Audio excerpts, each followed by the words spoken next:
Gracias. Nos toca ahora comenzar con el último de los paneles de la mañana, que está destinado, que ha sido designado como bloque 4, es decir, y que está destinado a tratar los temas 4 y 5 de la Comisión 3. Las ponencias que vamos a ver están en las páginas 543 y siguientes, hasta 579 del tomo 4 de ponencias de estas jornadas. Simplemente para ordenar el desarrollo de las ponencias, nosotros tenemos acá como inscriptos o como expositores a María Florencia Angélico, sos tú, es decir, Guillermo Arcos, sos tú, el tributarista,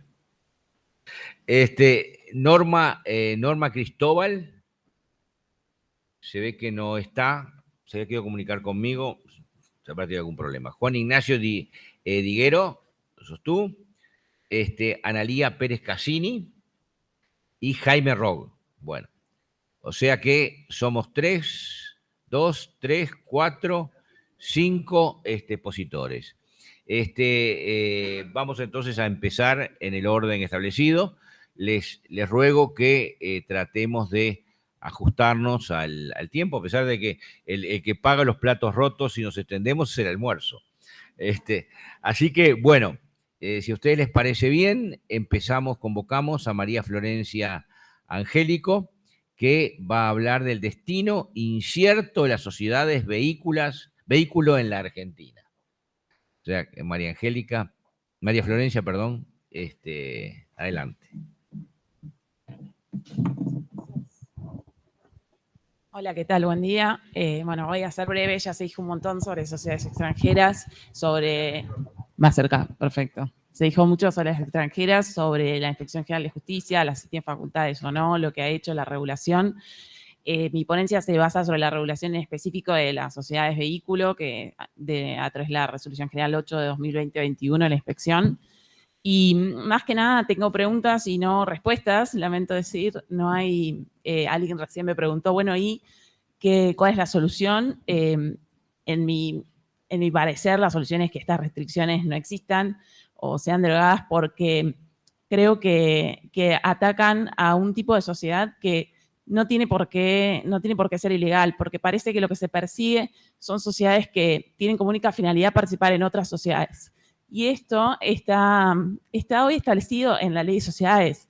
O sea, las sociedades del artículo 31 que tienen objeto exclusivo de inversión son legales, se dedican a eso y no por eso dejan de ser sociedades, dejan de ser sociedades del artículo 1 de la ley de sociedades, de cumplir con los requisitos, personas jurídicas, y por eso creo que tratar a las sociedades extranjeras que hacen eso con otra vara, como ya se dijo antes, es un acto de discriminación y puede ser arbitraria, todas estas restricciones pueden ser arbitrarias y causar que tengamos un sistema que rechaza a la sociedad extranjera, rechaza la inversión extranjera. Hoy se están dando en la práctica situaciones en las que la salida es decir, bueno, vendan sus acciones, porque no hay solución, porque la norma tampoco lo plantea. Por ejemplo, una sociedad que deviene vehículo, como dice la norma, ¿hoy qué tiene que hacer? Vender las acciones, porque no está resuelto. Y no está resuelto tampoco perdón, me estoy apurando. Y no está resuelto tampoco a qué sociedades se aplica. Se aplica a las sociedades que, de hecho, a las que ya están operando o no, o hay un plazo, tampoco está permitido, hay un plazo para adaptarse a la normativa. Entonces, creo que todo esto lleva a situaciones que en la práctica son muy poco amigables con los inversores extranjeros. Nosotros en el día a día tenemos clientes a los que tenemos que decirle, todo esto no se puede hacer, todo esto podías, ahora no podés. ¿Y cuál es la razón? Y para las sociedades que tienen, o para los grupos que tienen actuación real, ¿no? Digo, una actividad real afuera, estructurada de esta forma, estructurada con sociedades, con cadenas de sociedades que no veo, primero que no está definido qué es una cadena de sociedades, cuántos eslabones tiene una cadena, Y tampoco tiene por qué ser ilegal tener diferentes sociedades unipersonales encadenadas, aunque sí hoy la ley lo prohíbe para las sociedades locales, no lo prohíbe para las sociedades extranjeras, y muchas veces es una práctica normal de los negocios. Y vemos en la realidad de los negocios y de los grupos internacionales este tipo de prácticas, y creo que escaparle o tratar de restringirlo es ir en contra de la empresa. Y ahí quiero algo que dijo ayer el doctor Vítoro, de que viene primero la empresa o la sociedad, y creo que es la pregunta que tenemos que resolver y aplica a este caso, aplica a las extranjeras, y bueno, lamento decir que no tengo respuestas y ojalá las encontremos entre todos o termine esto derogándose para que podamos seguir trabajando y que las sociedades puedan seguir operando.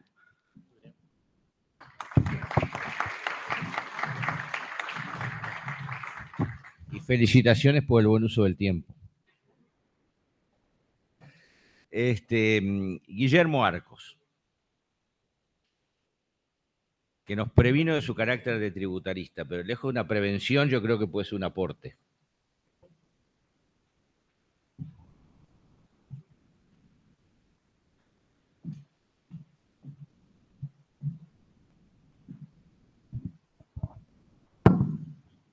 Bueno, muchas gracias.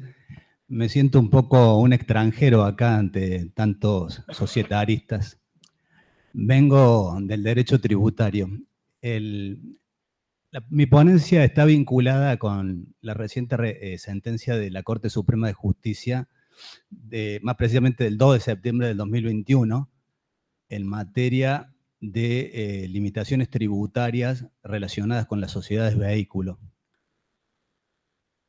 Un breve repaso de los antecedentes del caso indica que se trata de un conflicto normativo entre el artículo 11 de un convenio para evitar la doble imposición en materia internacional y para prevenir la evasión tributaria. La problemática se suscitó porque este convenio, para evitar la doble imposición, suscrito entre la Argentina y Chile, fue de alguna manera, se puede decir, modificado unilateralmente a través de la ley 19.840, que estableció un régimen de sociedades plataformas en la República de Chile.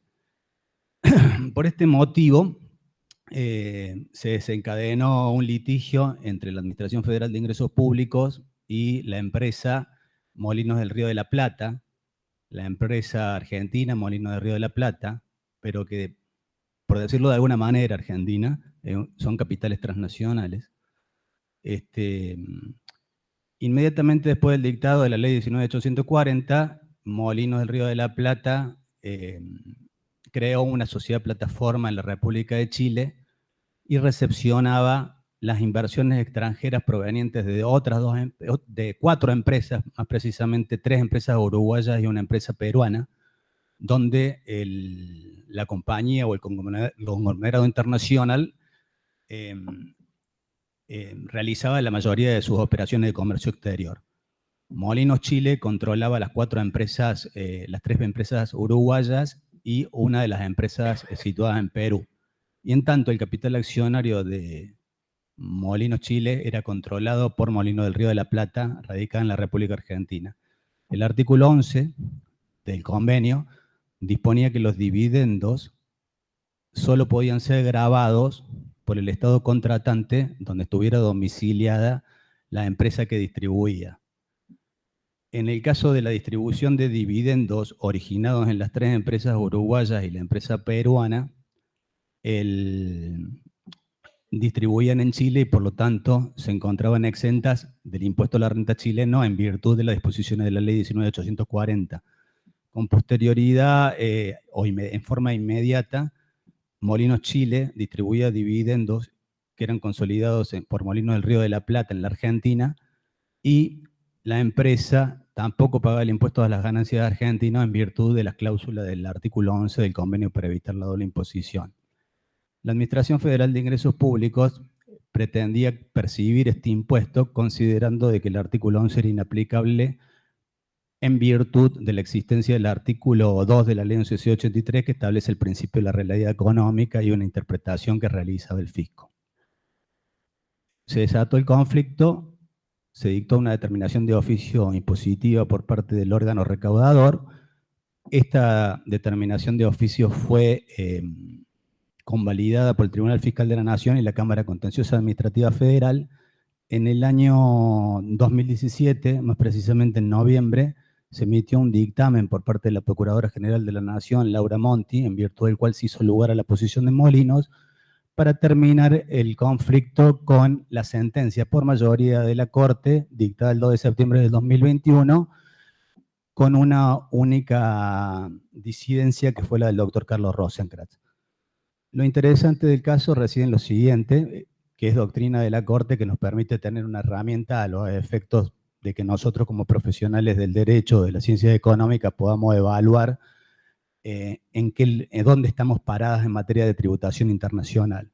Fundamentalmente la Corte entendió que el ordenamiento jurídico argentino es un sistema integrado y como tal no debe ser entendido como un sistema autónomo o autosuficiente vinculado a sus partes, sino en lo que hace a su totalidad. De esta manera consideró que no existía un conflicto normativo como pretendía la empresa entre el tratado internacional y la legislación argentina. Pretendía encontrar la solución dentro de un examen de derecho constitucional que realizó. Este examen estaba vinculado con considerar el ordenamiento jurídico argentino como un sistema integrado, considerar que este ordenamiento jurídico era establecía un sistema de carácter jerárquico y determinó que este tipo de tratados internacionales, si bien tenían jerarquía supralegal, nunca podían adquirir, conforme la reforma del año 1994 de la Argentina, jerarquía constitucional. Esto es muy importante porque luego resolvió la causa entendiendo que existía un abuso del derecho, vinculando este abuso del derecho con la aplicación del artículo 27 de la Constitución Nacional, cuyas disposiciones señalaba que era una obligación del Estado argentino afianzar la paz y alentar las relaciones de comercio exterior, pero siempre adecuando esos tratados internacionales conforme a las leyes de derecho, a las reglas de derecho público. Las reglas de derecho público que se afectaban en el caso estaban relacionadas con el no abuso de derechos y el principio de razonabilidad de las reglamentaciones. En este caso, considero que existía una situación de abuso de tratado, dado que el convenio, para evitar la doble imposición, perseguía esa finalidad, evitar una situación de doble imposición.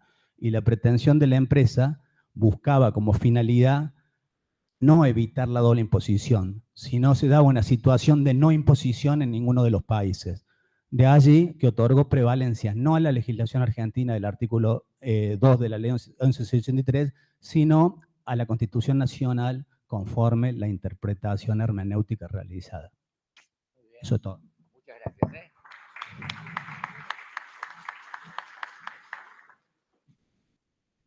Muchas gracias, muy interesante. Convocamos ahora a Juan Ignacio Diguero, cuya ponencia es la resolución número 8/2021 de la Inspección General de Justicia. ¿Qué ocurre con las sociedades vehículos? Adelante, caballero. Tiene sus 5 minutos de gloria. ¡Qué lujo!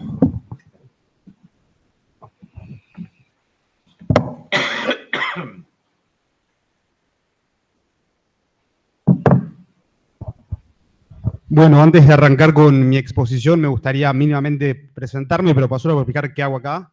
Mi nombre es Juan Ignacio Diguero, tengo 25 años y tengo la suerte de estar acá toda vez que la Universidad de San Andrés ha reconocido y nos dio la oportunidad a determinados alumnos de posgrado de poder participar activamente en un congreso de esta magnitud, más allá de que tal vez el derecho societario no sea nuestro expertise, pero sí tenemos de alguna manera cuestiones que aportar desde nuestra orientación, nuestra práctica habitual. Perdón, voy a interrumpirlo a cuenta del tiempo tengo, para mí que tengo que comentar que la ponencia del doctor Diguero es el premio a la mejor ponencia del marco del máster del Derecho de los Negocios de la Universidad de San Andrés. Exactamente. Bueno, adelante. Muchas gracias. Tenía que haberlo dicho antes, me olvidé. Bueno, en ese sentido la realidad es que mi ponencia va bastante en línea con lo que comentó la doctora Angélico sobre un poco de qué efecto causa la resolución 8 de 2021 del IGJ respecto a las sociedades vehículo. Previo a arrancar, me parece fundamental entender un poco cómo se enmarca la relación de la Argentina con lo foráneo, lo extranjero y lo innegable que hay en la ascendencia y vínculo que hay entre todo lo relativo a lo extranjero con lo que ocurre en nuestro país. Es indudable entender al derecho argentino si no partimos del constitucionalismo norteamericano, de las oleadas inmigratorias y cómo siempre nos fuimos vinculando con el exterior de una u otra manera. En ese sentido, entender la necesidad de poder vincular de alguna manera las influencias, los capitales y las industrias del exterior con nuestro país es vital, especialmente considerando las condiciones macroeconómicas de nuestro país y las necesidades que tenemos de financiamiento y apoyo. Es en ese lugar donde aparece una gran tensión, que es por un lado la libertad del inversor extranjero que procura venir a la Argentina a desarrollar negocios, ilícitos o no, lo veremos después, y de alguna manera la potestad de supervisión y controlador que procura ejercer la autoridad regulatoria, en este caso bajo análisis, la IGJ. Bajo esa tensión es que nace esta resolución, y es por eso donde queremos poner el acento.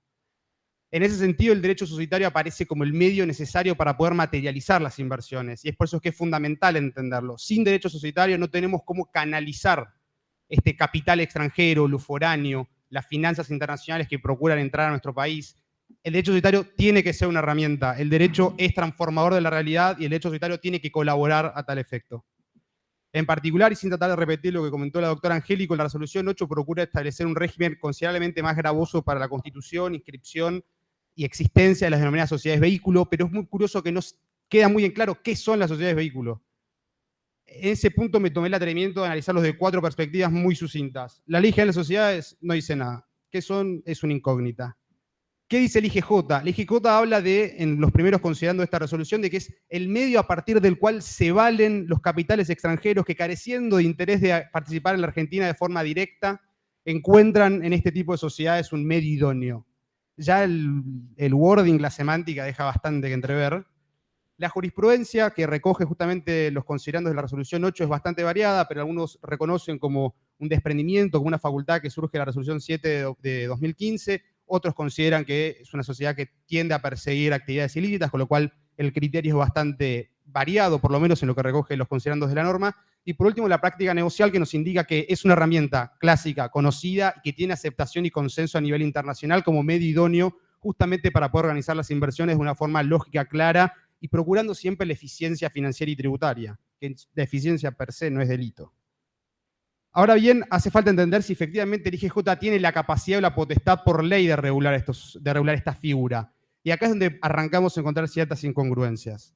En primer lugar, cuando nos remitimos a la ley creadora del IGJ 22.315, entendemos que justamente dicha inspección tiene la potestad de fiscalizar aquellas sociedades que hagan ejercicio habitual de los actos comprendidos en su objeto social, constituir agencia u otro tipo de representación permanente, tienen esa capacidad de fiscalización. Esas sociedades son las del 118. Ahora bien, en este caso parece ser que justamente la IGJ procuró asimilar el tratamiento a las sociedades del artículo 123. Y es acá donde arrancamos a encontrar un poco estas incongruencias. En primer lugar, porque la jurisprudencia ya ha indicado que el tratamiento que se da a la sociedad del 123 persigue otro objetivo. ¿Por qué? Porque no se encuadra, no se inserta de manera directa en el mercado local. Forma parte, sí, participa en sociedades, pero no tiene el mismo objeto que la del 118, y es por eso que el ordenamiento reconoce esa situación y le da un tratamiento diferenciado. Y por último, y dejando casi un poco, es bastante llamativo, pero los propios considerandos de la norma al final indican de alguna manera la necesidad de modificar la ley 19.550 y la ley 22.315, Ley General de Sociedades y Ley de Creación de IGJ, a los efectos de dotar de mayor control y fiscalización a la Inspección General de Justicia. Entonces, ¿podía dictar esa resolución o terminó pidiendo justamente esto a futuro? Pero bueno, pasando a lo más interesante de alguna manera es que justamente la presunción que se genera en este caso es una presunción de fraude e ilegalidad. Y a nuestro criterio, por lo menos el mío, eso es completamente inconstitucional y tiene de alguna manera consecuencias muy notorias a nivel de análisis económico del derecho y las externalidades que esto genera el desarrollo y florecimiento de los nuevos negocios. Bajo ningún concepto el control de fraudulencia o ilegalidad puede ser realizado de forma ex ante y no ex post. No tiene, de alguna manera, no respeta criterios lógicos específicos que nos permitan entender por qué ocurre lo que ocurre, toda vez que la minimización del riesgo empresario, que es una figura que de alguna manera castiga esta resolución, no es más que la búsqueda de la eficiencia, y la eficiencia per se no es delito. Después veamos, mi objeto no es caer en un cipallismo de creer que todo lo foráneo es bueno y lo local es malo, no. Hay foráneo bueno y foráneo malo, extranjero bueno y extranjero malo. Pero presumir por default que las sociedades vehículo procuran llevar adelante actividades ilícitas en el país es, a mi criterio, tendiente y contrario al bien jurídico protegido y al florecimiento de la Argentina como nación.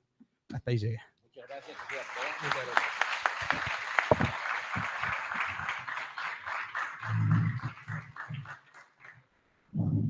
Muy bien, doctor. Muy bien, doctor Diguero. Como comentamos, convocamos ahora a Analía Pérez Cassini. Por ahí se resbala. La ponencia de la doctora Pérez Cassini es alcances de la intervención estatal a propósito de la Resolución General 8/21 de la Inspección General de Justicia con la regulación de las sociedades vehículo. Bueno, buenos días a todos. En el tema anterior y en este creo que hemos coincidido todos en la necesidad de verificar esta disposición en el sentido del excesivo reglamentarismo que en ella se advierte. ¿Por qué? Porque en el sumario de mi ponencia yo adhiero a la posición de que conforme al principio de legalidad imperante en los estados de derecho, deben actuar secundum legem. ¿Qué significa? Que significa dentro del ámbito demarcado por la ley. La ley de sociedades no establece ningún criterio específico ni trata de las sociedades vehículos, simplemente trata en los artículos 30 a 33 todo lo referido a lo que son los grupos con un incipiente criterio de presentación de lo que son los grupos societarios. Y escuché al doctor Manóvil, no solamente hoy, sino en las jornadas preparatorias a estos congresos, la posibilidad de decir que no puede aplicarse el artículo 123 al artículo 124, porque obviamente el punto de conexión con el artículo 124, que pretende hacer como una norma de policía, no existen normas de policía societarias argentinas, sino que es una norma del derecho internacional privado, y en el caso del punto de conexión la somete precisamente a la sociedad local. Si nosotros tenemos en cuenta los tratados y tenemos en cuenta las disposiciones del artículo 20 de la Constitución Nacional y los tratados supralegales que se han firmado y convenios con nuestro país, nos daremos cuenta que no se puede pasar por encima de lo que significa la Constitución Nacional, en el sentido de que los extranjeros tienen las mismas habilidades y posibilidades que tienen los nacionales. Y justamente con esta reglamentación tan minuciosa y tan, digamos, por decirlo de alguna manera, castradora de las inversiones extranjeras, lo que hace es que en nuestro país, que justamente necesitamos inversiones extranjeras para fomento, crecimiento de la industria, el agro y la generación de empleo que sea realmente genuino, está logrando todo lo contrario. Creo que el excesivo reglamentarismo es algo que no debe prosperar, creo que es inconstitucional. Y como bien dijo el joven que me precedió, que fue brillante en su exposición, las sociedades vehículos no están definidas en ningún lado. Es más, le ponen más trabas todavía a las sociedades vehículos e incluso les obligan a inscribirse en la Ciudad Autónoma de Buenos Aires, las que se hayan inscritas en otras jurisdicciones. No permite que una sociedad unipersonal se complemente con otra sociedad unipersonal y tienen que ser, no puede ser sobreviniente. O sea, en la ponencia está todo perfectamente explicado, como el tiempo es tirano y nos dan solamente 5 minutos, yo trato de tocar los puntos que no se hayan tocado, como también expresó con tanta claridad la doctora que me precedió en el uso de la palabra. Realmente creo que esto es distorsivo de lo que da la ley, ¿sí? Por otro lado, vamos a ir a lo que más me interesa, las conclusiones. Impone limitaciones a las sociedades vehículos que la disposición 7 del 2015 no la fijaba y que ahora sí la se impone. y que también dice que si su controlante, directa o indirecta, se encuentra inscripta en la República Argentina en los términos 18-123, no se la va a admitir. Entonces, recalco todas estas situaciones, porque por más que hayan leído la ponencia, esto es lo que a mí más me importa. Y termino diciendo que en los considerandos de la resolución, en el apartado 5, se establece que por el ejercicio del poder de policía, mal entendido el poder de policía, porque es una potestad no delegada a la autoridad de control y porque el poder de policía lo debe ejercer legislativamente las autoridades que correspondan. Yo creo realmente fervientemente en la tripartición de poderes ejecutivo, judicial y legislativo, y el doctor inspector de justicia se está arrogando facultades que no le corresponden. Esta es mi posición. Y para terminar, los actos inscriptos en otras jurisdicciones de los países de organismos de personas jurídicas gozan plenamente de efectos y se han cumplido con los recaudos exigidos por la autoridad de la jurisdicción y se ha procedido a su inscripción registral, no veo cuál es el motivo que vayan a tener que convalidar esa inscripción a la Ciudad Autónoma de Buenos Aires. Me parece un disparate, me parece que se debe decretar la inconstitucionalidad de esa regulación. Y bueno, y acá termino porque no me dan más tiempo. Ya me sacaron la amarilla, en cualquier momento la roja, y no quisiera excederme en el uso del tiempo. Gracias a todos. Por favor, muchísimas gracias, doctora. Bueno, y le damos ahora la introducción a la última de las ponencias de este módulo, antes de abrir el panel de discusión, que convocamos al doctor Jaime Roy, que va a hablar de la operativa offshore de las sociedades extranjeras, las exchange en la Argentina. Muchas gracias. Adelante. ¿Qué tal? Buen día.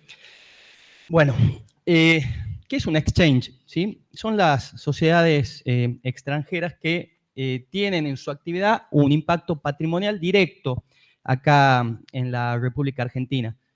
Aunque ustedes no los crean, suscriben millones de contratos por día, ¿sí? Por hora cientos, con un objeto netamente financiero, por supuesto fuera de un radar impositivo y societario, ya que su actuación está regulada por su país de origen, que en la mayoría de los casos es un paraíso fiscal.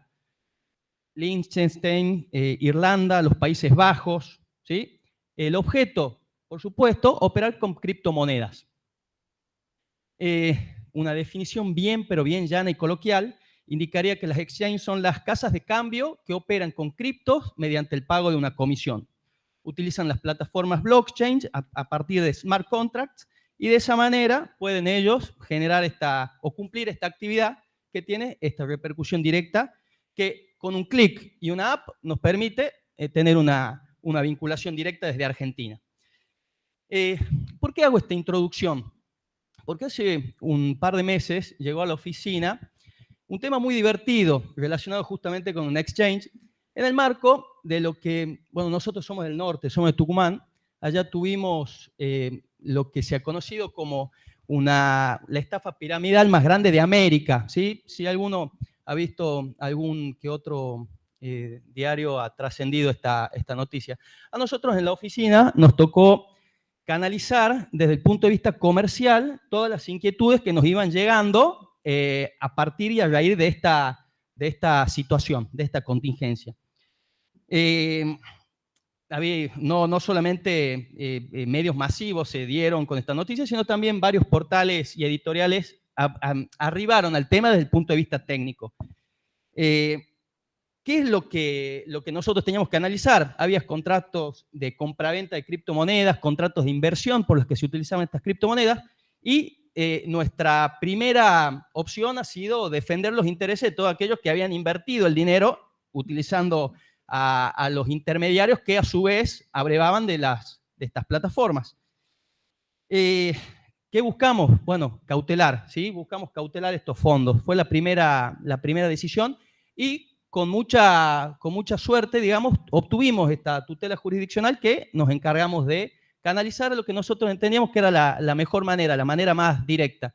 Y era utilizar los canales que nos ofrecían las propias plataformas exchange que operaban acá en la Argentina.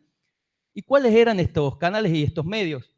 Te ofrecían ellos, a partir de su propia web, subir una resolución judicial, ¿sí? Y ellos tenían el compromiso de contestarte en 48 horas. También, en virtud de los programas de compliance, tenían ciertas direcciones de correo habilitadas para que lleguen cualquier inquietud, cualquier reclamo, cualquier contingencia, y ellos en un tiempo razonable le evaluaban y contestaban.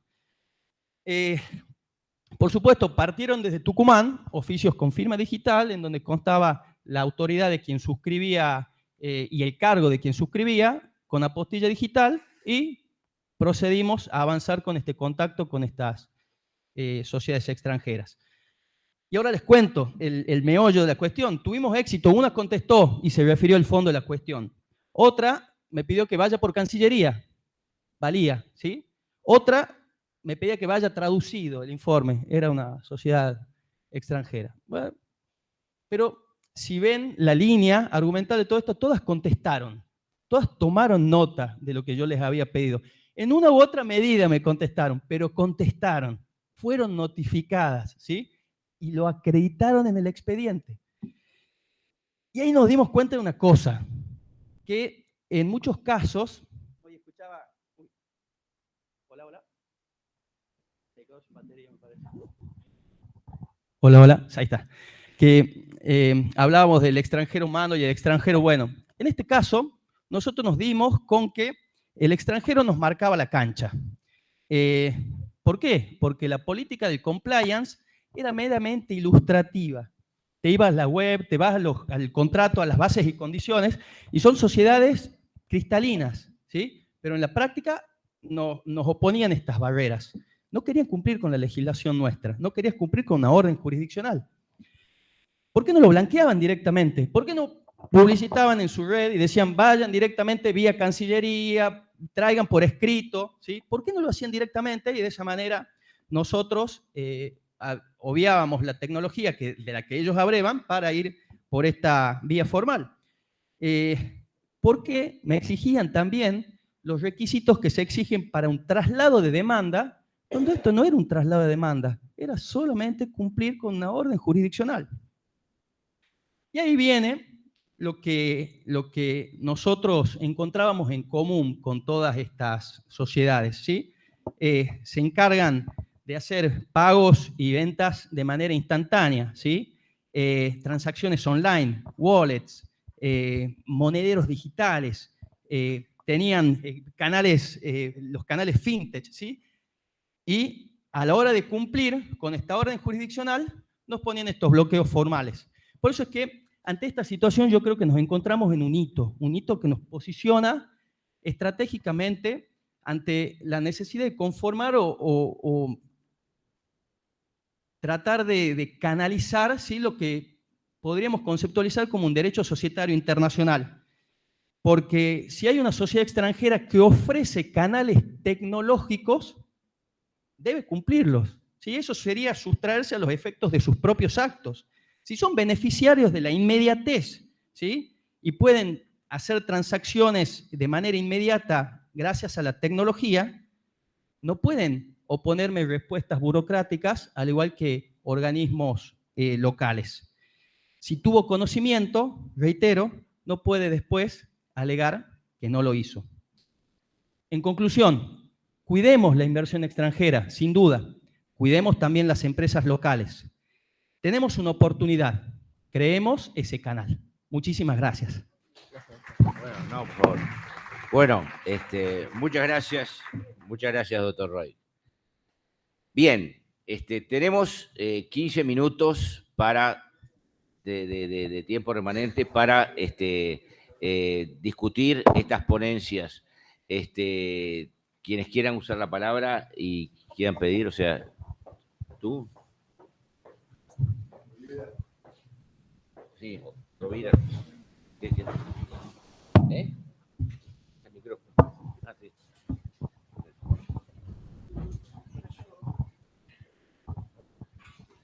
Perdón, ¿tu nombre? ¿Qué tal? Buenos días. Solo quería... Perdón, ¿tu nombre? María Sol Flores. Ok, perfecto. Quería agregar a lo que habían dicho los doctores, que siguiendo con lo que tiene que ver con la no discriminación entre extranjeros y locales, todo control de IGJ o de cualquier organismo tiene que ser en el marco del artículo 300 de la ley. La ley dice, solo puedo tener digamos, un control en lo que es constitución, aumento de capital. Y si tengo, digamos, un control más extremo es por el 301, o sea, que tenga esas causales para poder. Y como dijo la doctora, ahora salió el fallo mercados energéticos de la Sala C, donde pone el foco en decir, bueno, si a un accionista local no le pido que tenga domicilio en la jurisdicción, en la sociedad en la que va a participar, no debería tampoco pedírselo a una extranjera. Y obviamente, constitucional no pudo desconocer el acto de otra provincia por el simple hecho de que el IGJ no comparte el proceso de inscripción de una extranjera de la DPPJ. Pero bueno, eso quería agregar. Muy bien, muchas gracias. Doctor Rovira.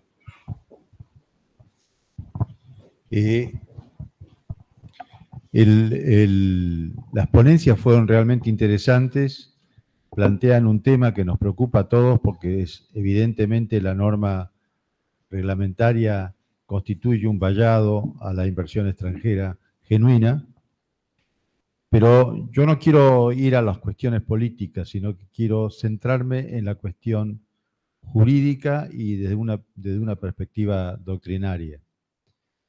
Acá da la sensación de la lectura de esta resolución que el avance, como bien mencionó la doctora, que en su primer momento mostró la resolución 7 del 2015 al reconocer a la sociedad vehícula, que implicó una creativa solución de la Inspección General de Justicia ante el inconveniente que planteaba la existencia del artículo 124 de la Ley de Sociedades para las sociedades constituidas en el extranjero con el objeto de realizar única y exclusivamente actividad en la República. Y esto significó un avance en el sentido de ayornar el sentido de la norma. Por eso yo ayer hice una pequeña reflexión respecto de la razón por la cual el artículo 124 de la ley del anteproyecto de reforma proponía una redacción diversa a la que actualmente tiene el 124. Pero el otro tema que me preocupa es que continuamente se ha venido confundiendo la noción del artículo 123 con la del artículo 124. El artículo 123 fue una creación introducida en la Ley de Sociedades para terminar con la discusión respecto de la noción de habitualidad. El artículo 118, que proviene ya del Código de Comercio, trataba a las sociedades que crean establecimiento en la República. Por lo tanto, el comentario del doctor respecto de sentirse extraño en un foro societario para tratar temas fiscales no es para nada extrañeza. Nosotros, si vamos a tratar temas vinculados al derecho societario, tenemos que hacer referencia a la norma fiscal y al impacto que la actuación de la sociedad extranjera o cualquier sociedad tiene dentro de la estructura fiscal argentina. Pero volviendo al tema, este tema fue resuelto ya por Alperín hace más de 50 años, cuando analizó el efecto de la actuación del socio colectivo. Cuando se dijo que el socio colectivo no era que adquiría solidaridad porque realizaba actividad mercantil, o no adquiría la calidad de comerciante porque era socio colectivo. Era simplemente un socio de una sociedad que tenía un régimen de responsabilidad que le permitía, en función de la distinción de la personalidad entre socio y sociedad, actuar de una manera diversa. El hecho de que una sociedad actúe como socia en otra sociedad no le da habitualidad a su actuación. El hecho de que uno pueda interpretar que hay una actividad habitual indirecta no implica asimilar la norma del 123 con el 118. Por eso es que el legislador creó la norma del 123, para terminar con esa confusión. Entonces es muy importante que nosotros, los que estamos en el derecho societario, no caigamos en esa generalidad. Distinguir el supuesto del 124 y del 123 es esencial. Es importante por las consecuencias jurídicas que de allí se traen. Y respecto de las funciones reglamentarias, la doctora Pérez Cassini creo que ha sido terminante y clara y no hay discusión. Una norma reglamentaria no puede modificar una ley. Entonces, no hay más nada que discutir ahí. Muy bien, muchas gracias, doctor Rovira. ¿Alguna otra intervención? Entonces le daríamos oportunidad si alguno de los ponentes quiere agregar algo a lo ya dicho.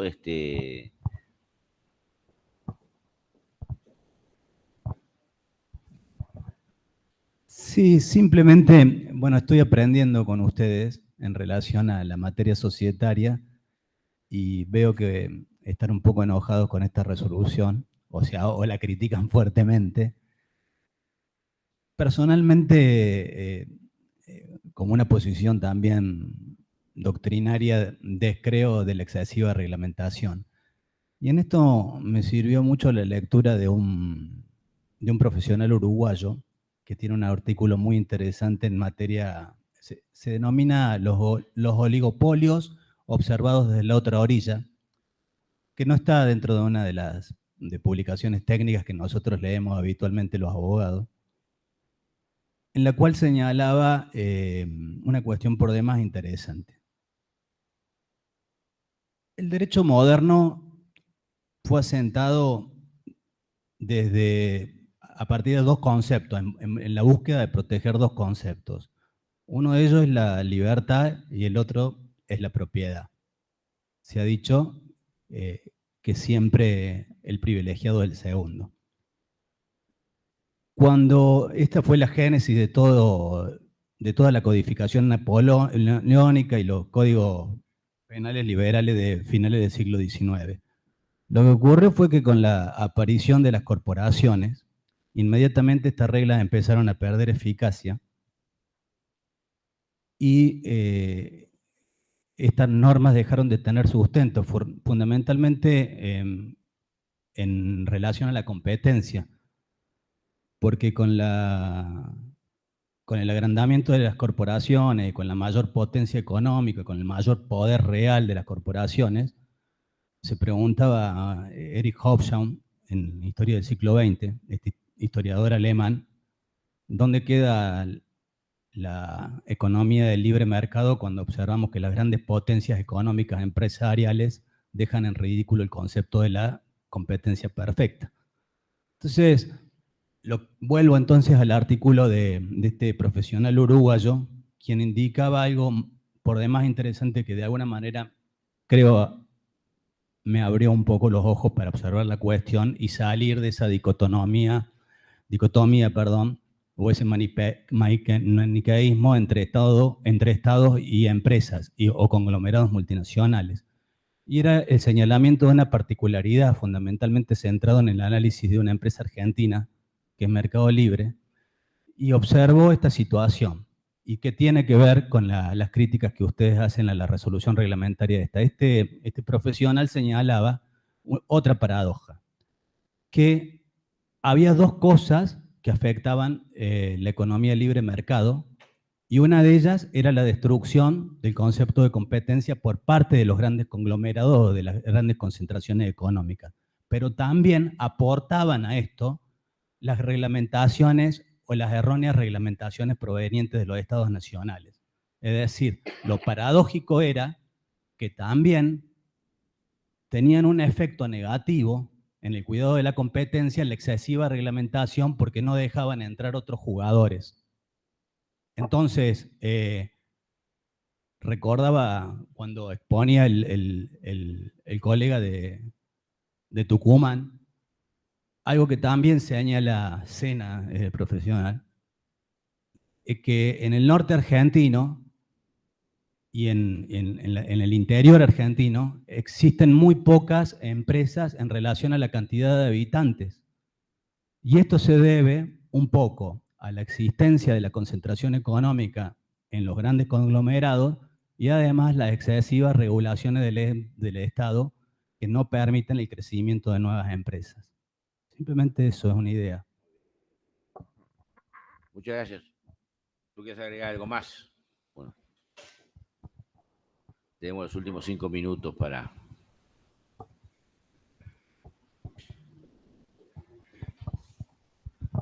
Gracias, muy breve, súper breve, sobre todas las ponencias anteriores, ¿Tu la verdad nombre? que excelentes.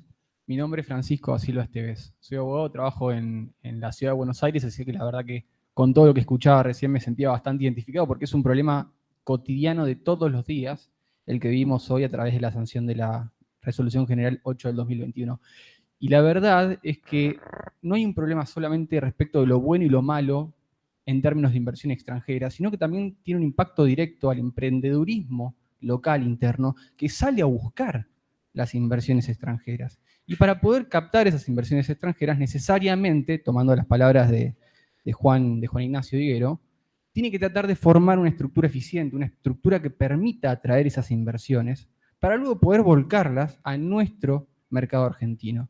Entonces hoy no solamente tenemos un bloqueo hacia aquellos inversores extranjeros de nacionalidad extranjera, si se quiere usar ese criterio, para ingresar capitales a nuestro país a través de vehículos de inversión, sino que también generamos una barrera en la propia ciudad autónoma de Buenos Aires a aquellos emprendedores que quieran organizar una estructura que permita el ingreso de fondos.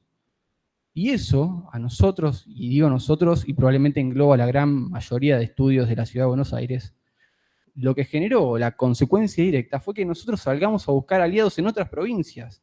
Literalmente, en el primer mes, luego de la sanción de la 8/2021, todos los estudios fuimos a buscar amigos en Mendoza, Córdoba y otras jurisdicciones que nos permitieran darle una buena recomendación, darle una posibilidad a nuestro cliente local o extranjero para que pueda establecer su entramado societario y así poder emprender en Argentina. La realidad es que no tiene ningún sentido, le demos pocos pies, pero seguimos todavía caminando con esta resolución. Bien, muchas gracias. ¿Algún comentario más? Bueno, entonces, si no tenemos nuevos aportes, les quería... Sí, sí. Un minutito. Sic. Un comentario con respecto a nuestro colega tributarista. Nos unen las mismas pasiones. Me parece que quedó planteado el tema con sociedades vehículo, pero a mí me parece que acá hay un viejo dilema de economía de opción y estas pretensiones de nuestro fisco que arruina bastante las inversiones. Tanto el voto en disidencia de Rosenkrantz como el voto mayoritario y el voto especial de Lorenzetti apuntan, me parece, que a alguna otra cosa que no es a condenar las sociedades vehículo, sino en todo caso, bueno, como dijo el colega, el tema del abuso de tratados es mucho más complejo porque el tratado era un tratado viejo de otro modelo de los años 70, que después fue denunciado. Y realmente la cuestión es, ¿la Corte está limitando las sociedades vehículo a través de este fallo? Porque no, es lo único que a mí me quedó picando, que se lo vinculaba mucho, porque la Sociedad Vehículo de Chile fue sobreviniente. Tanto el voto en disidencia de Rosenkrantz como los otros votos son todos casi impecables, por donde uno los mire. Es muy difícil pararse de un lado y del otro, y uno sufre un vaivén antes de tomar una postura en ese fallo tan señero. Pero la pregunta es, ¿realmente podemos extraer de allí una doctrina de que se condenen las sociedades vehículos extranjeras? Esa sería una pregunta para mi colega. ¿Sí o no? No. Gracias.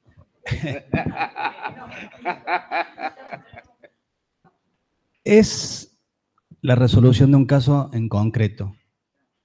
Mi opinión personal es la siguiente, que pasa un poco desapercibida en el análisis del fallo, que realmente, como usted dice, doctor, es difícil tomar alguna posición favorable o no, están muy bien fundados. Pero si lo que me inclinó a mí por una de las posiciones fue una cuestión de hecho y prueba, y cuando analiza la Corte si el análisis de la prueba realizada por el Tribunal Fiscal de la Nación y la Cámara Contenciosa Administrativa Federal era arbitrario. Pero además, esto lo vinculé con cuestiones atinentes a dos problemas del plano tributario mundial en materia tributaria, que es el tema de la planificación impositiva internacional, más la cuestión de la competencia fiscal. ¿Por qué digo esto? Para mí no se cierra el tema. Sí, en la situación esta particular, dado que hay un punto de prueba central que es algo que son dos párrafos del fallo en el cual la Corte hace hincapié, que es la sola existencia de la relación entre Molinos Chile y Molinos de Río de la Plata de una transferencia de dinero. Entonces, ese es un punto, y el otro, que no había no había inversión extranjera en Chile, sino que era transferido todo automáticamente desde las sociedades uruguayas y peruanas a Chile e inmediatamente se remesaba a la Argentina. Y otra de las cuestiones es que ni siquiera, porque ese análisis se hace en la causa, cumplía la empresa controlada por Molinos de Río de la Plata en Chile su objeto social. Entonces, esa es la cuestión de la realidad económica a analizar. Porque podría no cerrarse la cuestión en el caso que se hubieran acreditado en base a esos fondos la generación de actividades productivas, económicas o comerciales dentro de ese país. Entonces, esa es la situación, de hecho, juzgada por la Corte Suprema, creo yo. La falta de sustancialidad económica. Y señaló, como señaló en el año 1958, que no, y por esto digo que no termina la discusión, porque señala que el artículo 2 de nuestra legislación interna hace fuerza entre dos extremos: el esfuerzo honesto de los contribuyentes a los efectos de reducir sus cargas tributarias al mínimo, pero también la facultad que tienen los estados nacionales o el nuestro Estado Nacional de proscribir prácticas jurídicas, incluso jurídicas, vinculadas con la elusión de tributos en materia internacional o la elusión de tributos en general. Esa es la respuesta. Bien, bueno, muy interesante. Muchas gracias. Yo les quiero agradecer a todos. O sea, yo vengo del Uruguay, un país que ha sido toda la vida un país de intermediación. Yo cuando me pusieron de presidente de esta comisión, que hablaba de sociedades vehículo, pensé que era una broma que me estaba haciendo Ricardo Nissen, para exponerme a que se hablara de las offshore uruguayas, pero veo que el tema ha ido por otros lados. No, simplemente les quería agradecer. Para mí y para todos nosotros, creo que han sido muy valiosas todas las presentaciones y todos los diálogos, ¿no? Con respecto a este último tema tributario, me voy con grandes preocupaciones. Las preocupaciones grandes que a mí me da todo el proceso de constitucionalización del derecho privado, ¿no? Como muchas veces se está produciendo que, apelando a principios generales del derecho constitucional, se modifica la aplicación de las normas jurídicas de derecho positivo concretas. Un tema que se está produciendo cada vez más frecuentemente y que a todos debe preocuparnos en qué medida otro derecho importante de la carácter constitucional, la seguridad jurídica, no tiene algún tipo de amenaza, ¿no? Pero, en fin, es simplemente una referencia de otro foráneo que quería compartir con ustedes. Les agradezco mucho y nos vemos de tarde.